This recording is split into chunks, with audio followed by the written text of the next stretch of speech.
Buenas noches, Dios les bendiga grandemente. Placer inmenso estar aquí con ustedes una vez más. Cada vez que Dios nos envía a un lugar, se nos hace difícil, se nos complica decir que no. No ha llegado el 2025 y por la gracia de Dios ya tenemos 2 invitaciones para principios de año. Y como Dios nos ha enviado a hablar de su palabra en algunos escenarios, me he preguntado por más de una ocasión, ¿vale la pena predicar dentro de la iglesia? ¿Ha funcionado la predicación del evangelio dentro de la iglesia? Y me hago esta pregunta, hermanos, porque hoy vamos a hablar de mayordomía. Y la mayordomía no es más que administrar los bienes que Dios nos ha dado. Y dentro, el primer bien que Dios nos ha dado a nosotros es la vida. Y yo pregunto, ¿cómo hemos manejado nuestra vida a través del tiempo? Hay gente por ahí que dice, mi vida es mía y yo hago con ella lo que yo quiera. Yo con mi vida hago lo que me da la gana. Es una frase que por lo general escuchamos en personas mayormente que no son creyentes, pero también dentro de la iglesia se ha escuchado este término.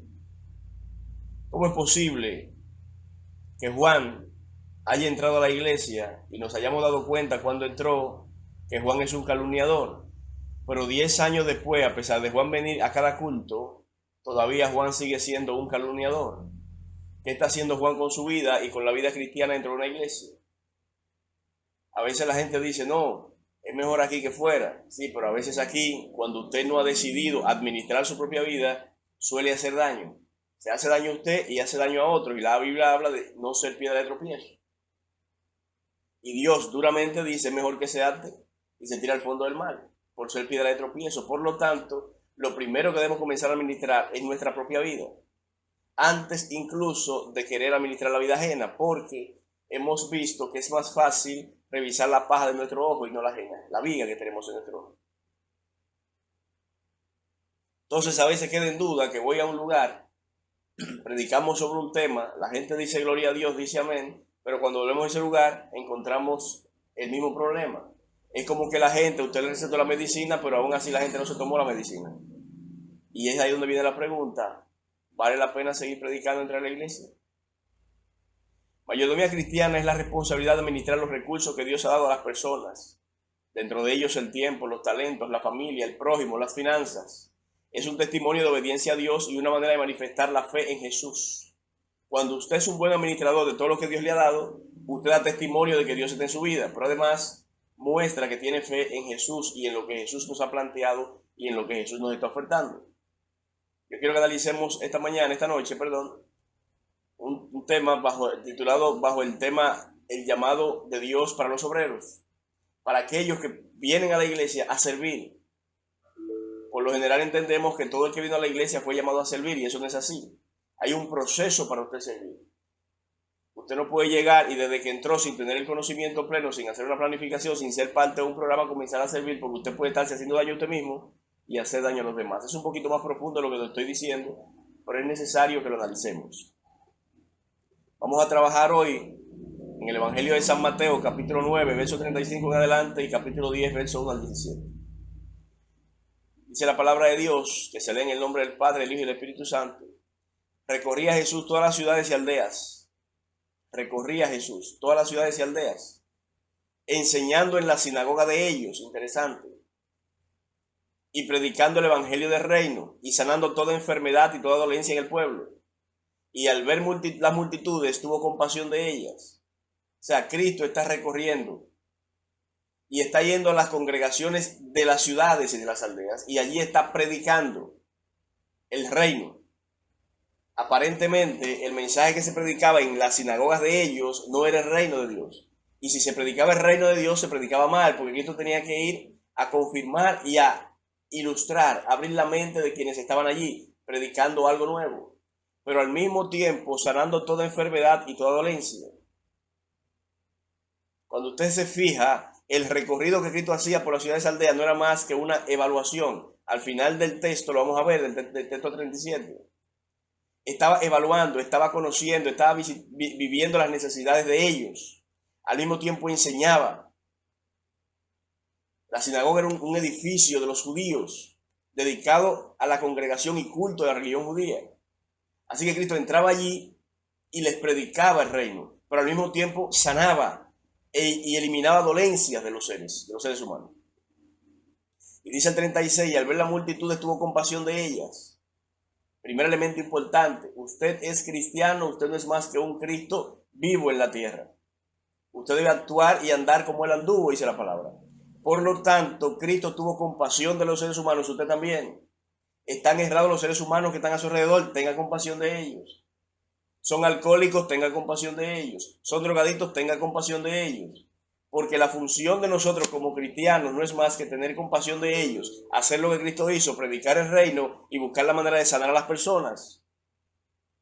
Dice el 37, entonces dijo a sus discípulos, a la verdad la mies es mucha, mas los obreros son pocos. Rueguen pues al Señor de la mies que envíe obreros a su mies. O sea, hoy en día pareciera ser que se repite la historia.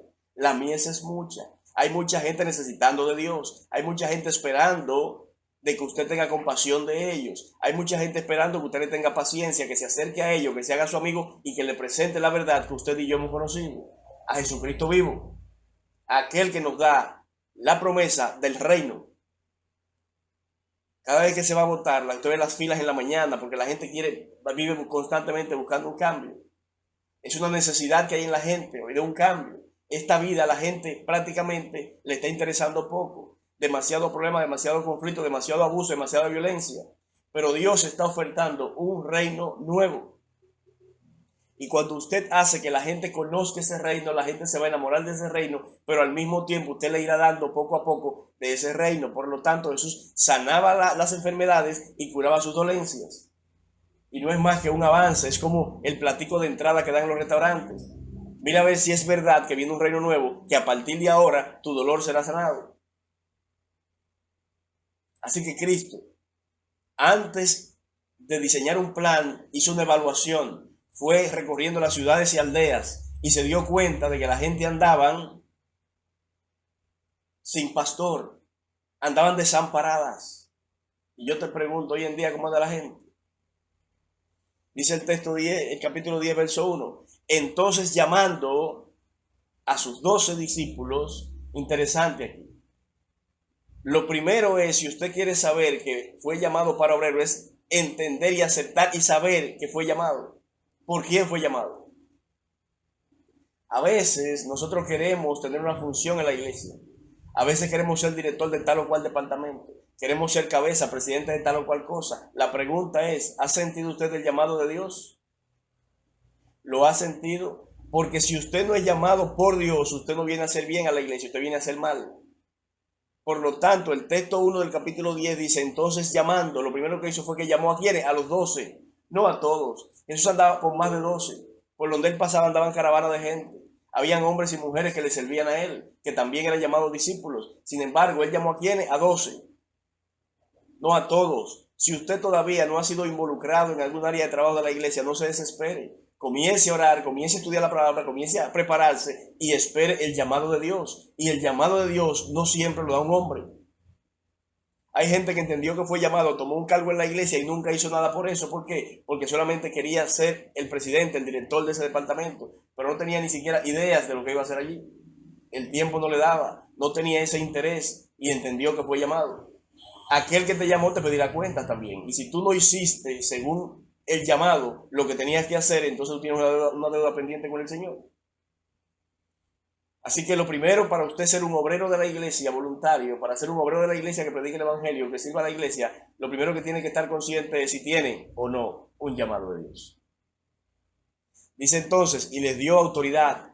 Allí está el segundo elemento. Cuando Dios te llama, te da autoridad. ¿Autoridad para qué? Para hacer aquello por lo cual Él te envió. No te puede quitar un hombre la autoridad, te la dio Dios. Si eres llamado, lo primero es confirmar que soy llamado. Y cuando yo acepto el llamado, entonces tengo autoridad, tengo que creer que la tengo. Porque Dios dio autoridad, dice el texto, sobre los espíritus inmundos. Y usted dirá, wow, sobre los demonios, yo no puedo enfrentar a eso. Espíritu inmundo es un espíritu que es inmoral, que esclaviza a alguien, a alguna pasión desenfrenada. Personas que están atadas, que ya no tienen el control sobre sus vidas. Dentro de los espíritus inmundos podemos ver la avaricia, el orgullo, la ira, la glotonería, la pereza, la impureza y la envidia. Los pleitos son espíritus inmundos. No lo vemos, no creemos que es un demonio, un espíritu que está dentro de nosotros, sino que ese es mi carácter, que esa es mi forma. Por eso Dios está llamando a que usted cambie su carácter. Y en la medida que usted va entendiendo eso, los espíritus inmundos irán saliendo de usted. ¿Cómo es posible que usted como líder, como religioso, como un dirigente, puede llegar a una reunión a discutir, a pelear, a crear conflictos? Eso es un espíritu inmundo. A criticar, a cuestionar, a hablar duro, esos son espíritus inmundos. Y lo que Dios está diciendo es autoridad para eliminar esos espíritus inmundos. Cuando usted va a revisar lo que es espíritu inmundo, se toma de dos palabras de raíces griegas. Acartartos, que se refiere a algo que es éticamente incorrecto y que no se debe usar en un contexto ceremonial. Y neuma, que puede significar aliento o viento. Pero aquí significa algo así como un ser con pensamientos y deseos que no tiene cuerpo, que no tiene un cuerpo físico. Por lo tanto, aquellos pensamientos que llegan a usted, que lo ponen a reaccionar, son espíritu inmundo. Aquellas cosas que a usted le llegan y de repente explota, de repente se llena de ira, de repente quiere agredir, de repente quiere ofender, no es usted, sino un espíritu inmundo dentro de usted. Por lo tanto, como cristianos, como obreros de Dios, como personas que tenemos llamado, tenemos autoridad a refrenar eso, autoridad a sacar eso de usted, autoridad a buscar la manera de ayudarle a que su vida pueda cambiar. Por lo tanto, no es posible que usted llegue a un lugar que no le ayuden a eso, porque su vida debe ser de victoria en victoria, su vida debe ser de cambio en cambio, que la gente pueda notar que el hecho de usted haberse encontrado con Cristo ha valido la pena y ha significado un cambio positivo en su vida. No tiene que ver con herencia, no tiene que ver con antepasados, tiene que ver con algo que hay dentro de usted, que usted no lo ha identificado, que no le ha reconocido, que no sabe que tiene poder sobre usted, y entonces su vida va, en vez de hacer bien, haciendo daño. Y no es correcto que usted haya sido un hombre llamado con ese problema, lleno de espíritus inmundos. Por lo tanto, por eso decía, es importante de que usted se dé su tiempo, de que usted se prepare, de que usted confirme el llamado de Dios. Porque cuando usted tiene un llamado, tiene autoridad. Y una persona llena de espíritus inmundos no puede ejercer autoridad dentro del pueblo de Dios. No es lo correcto, porque lo que está haciendo es daño. Dice entonces que Él le dio autoridad sobre los espíritus inmundos para que los echasen fuera y para sanar toda enfermedad y toda dolencia. Usted dirá, yo no tengo el don de sanidad, por ejemplo. ¿Cómo puedo curar enfermedad? Hay muchos tipos de enfermedades. A veces es preferible que alguien esté en un hospital. Esa enfermedad solamente le ocupa a él. Pero hay gente que tiene enfermedad de ira. Hay gente que tiene enfermedad de odio. Hay gente que tiene enfermedad de resentimiento. Hay gente que tiene la enfermedad de depresión. Que con la palabra de Dios, con el buen trato, con el cuidado y con el seguimiento, la gente puede sanar. Hay gente que tiene heridas del pasado. Sus padres los abandonaron. Alguien le hizo daño. Alguien violentó su derecho y ese dolor queda allí. Cada vez que una jovencita ve a un hombre, entiende de que le va a hacer lo mismo que le hizo aquella vez. Cada vez que un niño ve a una mujer, entiende que va a abusar de él como lo hicieron algún día. Son dolores causados en la vida del ser humano. Gente cuya vida es un desorden a nivel financiero y familiar, llega a la iglesia con todas esas heridas y usted, como un llamado de Dios, tiene autoridad para sanar esas heridas y curar esas dolencias. No son solamente enfermedades físicas, sino espirituales, enfermedades sentimentales, enfermedades que tienen que ver con la psicología, porque la palabra de Dios tiene solución para todo eso. Pero al mismo tiempo hay gente que vive enferma físicamente y es por falta de atención, por falta de amor, por falta de un abrazo, porque el poder de la mente es real y hay cosas que declaramos en el nombre de Jesús que desaparecen. Por eso tenemos el llamado y la autoridad para hacer eso. Dice entonces que Él mencionó el nombre de los dos. ¿Está tu nombre en el listado de los llamados de Dios? Dice, a estos dos envió y les dio instrucciones. Usted no puede estar en una iglesia entendiendo que fue llamado sin una misión. Cuando Dios te hace el llamado, te da la autoridad y te dice lo que tiene que hacer. Ahí fue donde lo envió, le dio una misión, le asignó un terreno de trabajo. Y tú debes imitar a Dios, a Jesucristo en eso. Él fue y caminó todas las aldeas y vio lo que había, la necesidad, que sus ovejas estaban dispersas, que no tenían una cabeza que los dirigiera, que había enfermedades y dolencias.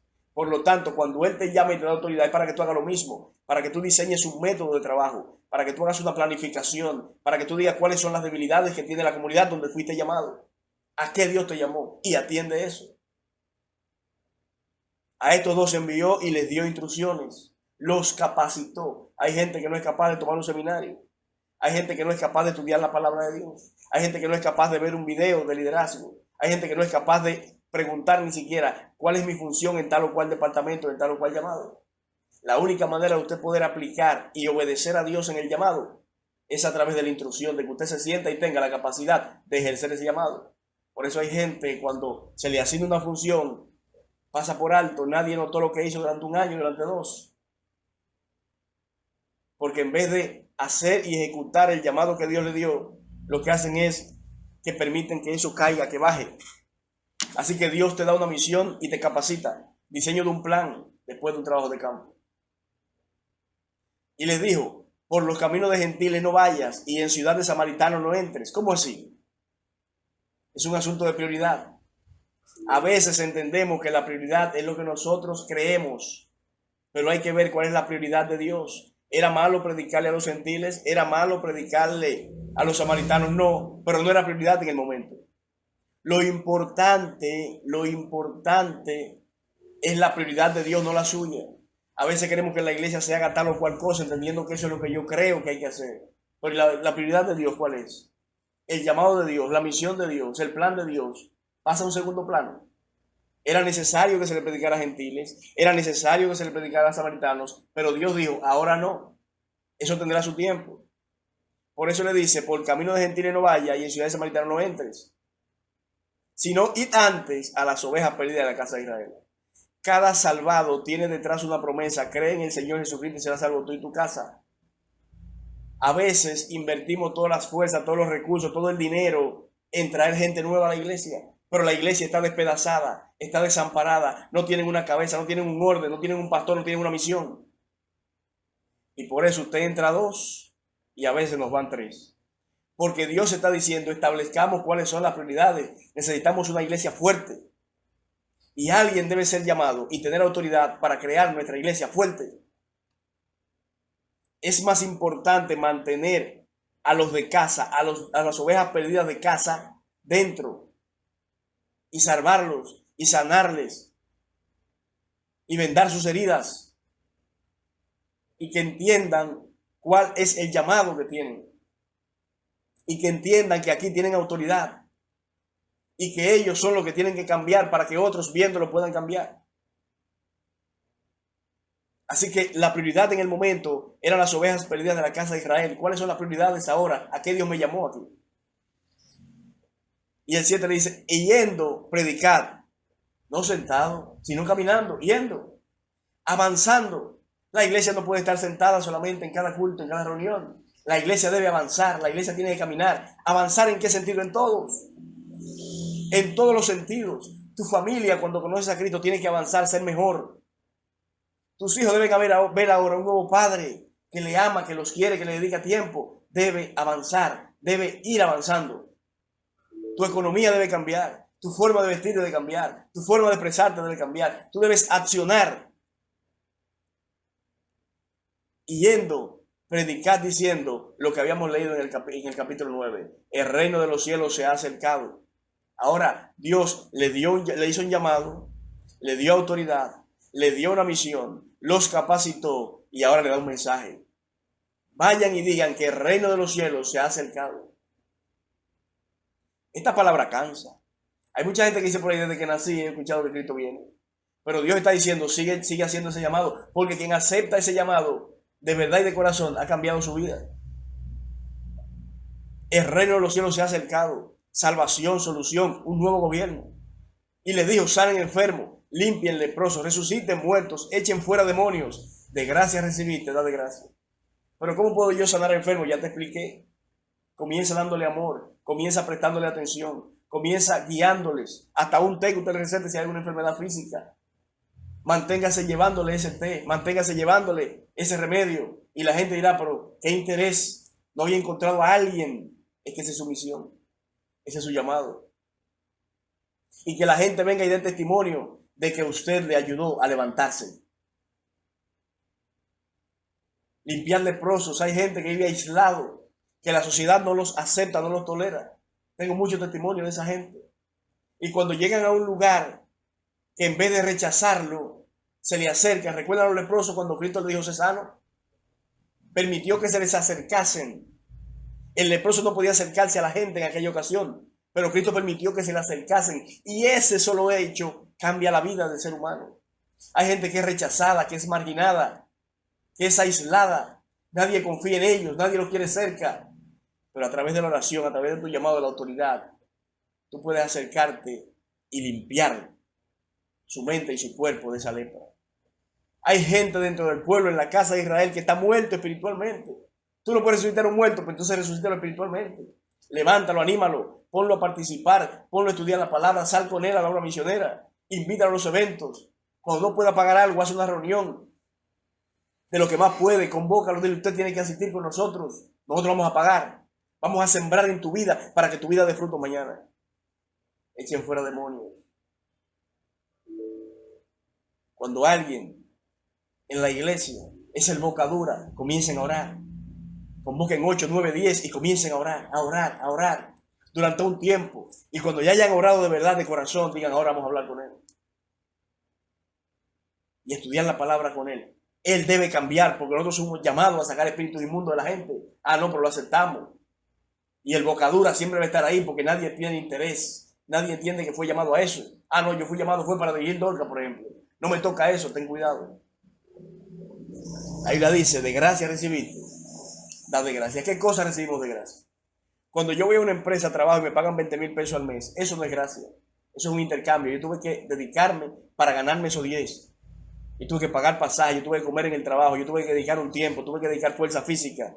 Eso no es de gracia. Eso no lo recibí solamente porque sí. La gracia es un favor inmerecido, algo que yo no me gané y que me lo dieron. Que tú no te ganaste y que te dieron. La vida, por ejemplo. La salvación, por ejemplo.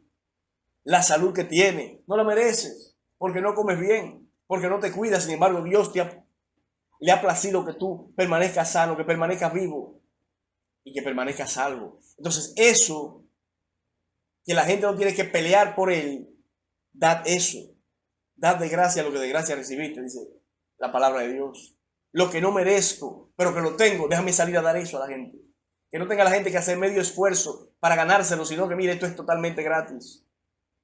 Dice el 9, no proveáis de oro ni plata, ni cobre en vuestros cintos, ni de alforja para el camino, ni de 2 túnicas, ni de calzado, ni de bordón, porque el obrero es digno de su alimento. Cuando eres llamado, cuando recibes autoridad, ¿ven? Llamado, autoridad, cuando tienes la misión, cuando eres capacitado y cuando tienes el mensaje, no te toca más nada sino salir a la obra.